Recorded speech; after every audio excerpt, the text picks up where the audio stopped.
नमस्कार दोस्तों, क्या हमारा देश तानाशाही की ओर गिरता जा रहा है? एक महीने पहले ये सवाल जब मैंने आप लोगों से पूछा था, जाहिर सी बात है बहुत से लोगों को शॉकिंग लगा था।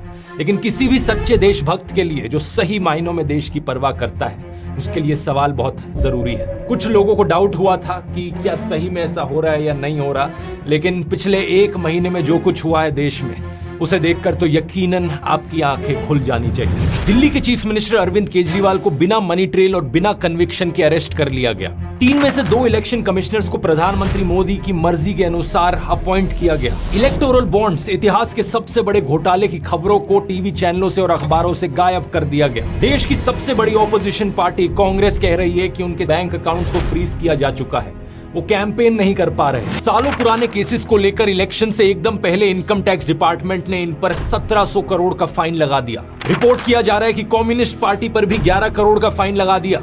देश भर से खबरें आ रही हैं कि कैसे ऑपोजिशन के कैंडिडेट्स डिक्लेयर होते ही उन पर ईडी और आईटी के नोटिस आ जा रहे हैं। और कांग्रेस का तो ये तक कहना है कि उन्हें अखबारों में पेड एडवर्टाइजमेंट्स छापने तक नहीं दिया जा रहा। इसको छपवाने के लिए हमने नीचे अपना नाम भी दिया, सारा ब्यौरा दिया कि चंदा दो धंधा लो चल रहा था।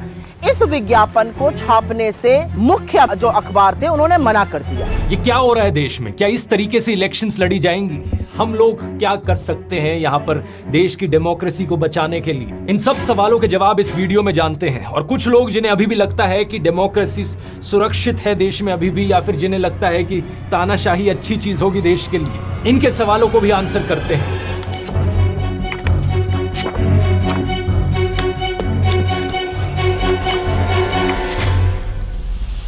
वीडियो शुरू करने से पहले आप में से कई लोगों ने रिक्वेस्ट करी थी, इसलिए जो होली डिस्काउंट है ध्रुव राठी एकेडमी पर, उसे 4 दिन और एक्सटेंड किया जा रहा है। अब आप 4 अप्रैल तक इस कूपन कोड को इस्तेमाल कर सकते हैं होली 50 फ्लैट 50% ऑफ पाने के लिए, मेरे टाइम मैनेजमेंट कोर्स और मेरे चैट जीपीटी कोर्स दोनों पर। इन QR कोड्स को आप स्कैन कर सकते हैं जिस भी कोर्स में आप इंटरेस्टेड हैं, नहीं तो लिंक इनका नीचे डिस्क्रिप्शन में भी मिल जाएगा। शुरुआत करते हैं अरविंद केजरीवाल के अरेस्ट से। यह आजाद भारत के इतिहास में पहली बार है कि किसी सिटिंग चीफ मिनिस्टर को अरेस्ट किया गया हो, और वो भी तब जब कोर्ट में कोई गुनाह साबित तक नहीं हुआ।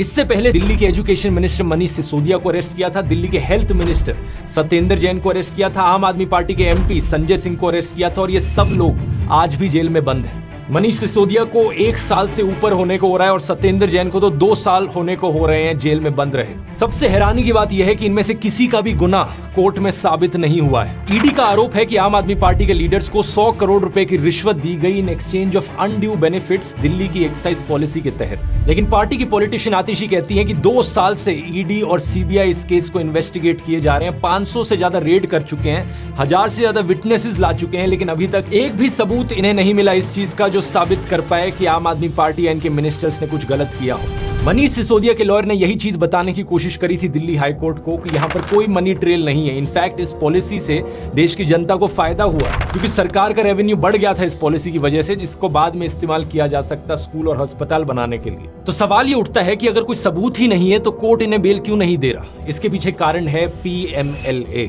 Prevention of money laundering act का कानून। स्पेसिफिकली कहा जाए तो 2018 में जो इस कानून में अमेंडमेंट करी गई थी मोदी सरकार के द्वारा, इस अमेंडमेंट में सरकार ने बेल की कंडीशंस बदल दी, बेल लेने को और मुश्किल बना दिया। बाकी कानूनों में क्या होता है, innocent until proven guilty, bail मिलना आपका अधिकार कंसीडर किया जाता है। लेकिन PMLA में अब क्या हो गया है, गिल्टी अंटिल प्रूवन इनोसेंट, आपको तब तक बेल नहीं मिलेगी जब तक आप अपने आप को इनोसेंट ना साबित करो।